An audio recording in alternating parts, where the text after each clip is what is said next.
Hello दोस्तों, कैसे हैं आप सभी। आज का जो टॉपिक हम डिस्कस करने वाले हैं बहुत ही इम्पॉर्टेंट टॉपिक है। That is role of NPAs in banking. जो एनपीएज होते हैं, नॉन परफॉर्मिंग एसेट्स होते हैं, उनका बैंकिंग में क्या रोल है। अगर आप एसबीआई पीओ या फिर बैंक पीओ की प्रिपरेशन कर रहे हैं तो उसमें भी आपका जो डिस्क्रिप्टिव एग्ज़ाम होता है उसमें आपका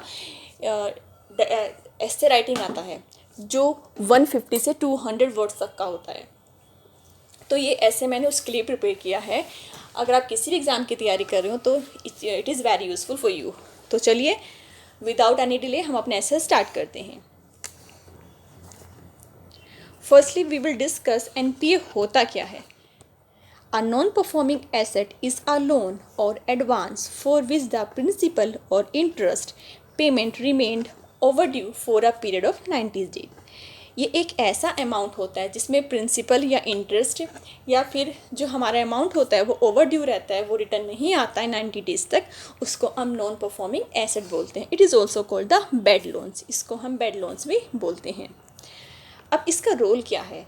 NPA plays an important role in every economic sector and also the main cause of the increase in the current account deficit.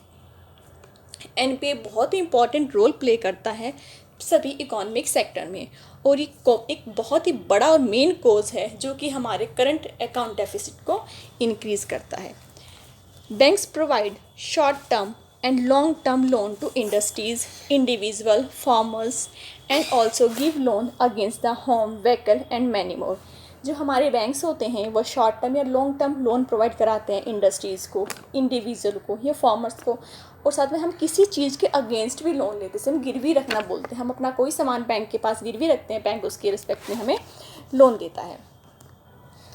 But कुछ केस ऐसे होते हैं जिसमें जो बोरोवर होते हैं वो हमारा जो बैंक का लोन होता है, जो अमाउंट होता है इंटरेस्ट प्लस प्रिंसिपल, उसको रिपे नहीं कर पाते, अनेबल होते, साथ में प्रिंसिपल तक रिटर्न नहीं कर पाते हैं। तो उसी अमाउंट को हम नॉन परफॉर्मिंग एसेट करते हैं। In some cases, the borrower unable to pay the interest amount on time as well as unable to return the principal too. That amounts are non-performing. यही amount जो होता है non-performing बोलता है। It leads to the credit risk management and NPA affect the profitability of bank.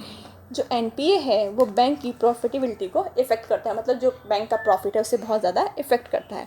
The bank get their income from loans and advance. Bank को income कहाँ से आता है, जो बैंक लोन देता है उसका जो इंटरेस्ट होता है उसी से तो बैंक को इनकम आता है। That are disbursed and if these loans are not repaid. अगर ये लोन रिपे नहीं होते हैं तो बैंक की प्रॉफिटेबिलिटी, बैंक का प्रॉफिट तो अफेक्ट होगा ही होगा।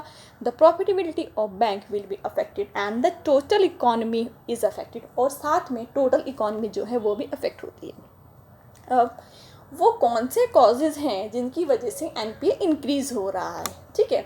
We will discuss the causes of NPS.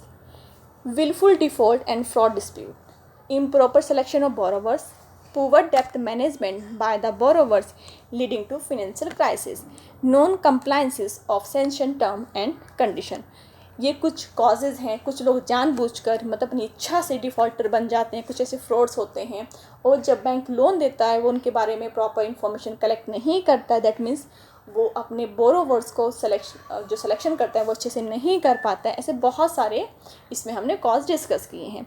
अब what steps to be taken to overcome NPS. NPA को ओवरकम करने के लिए हमें कौन से स्टेप लेने चाहिए। Firstly implementation of securitization act 2002। एक एक्ट है जो उसको इम्प्लीमेंट करना चाहिए।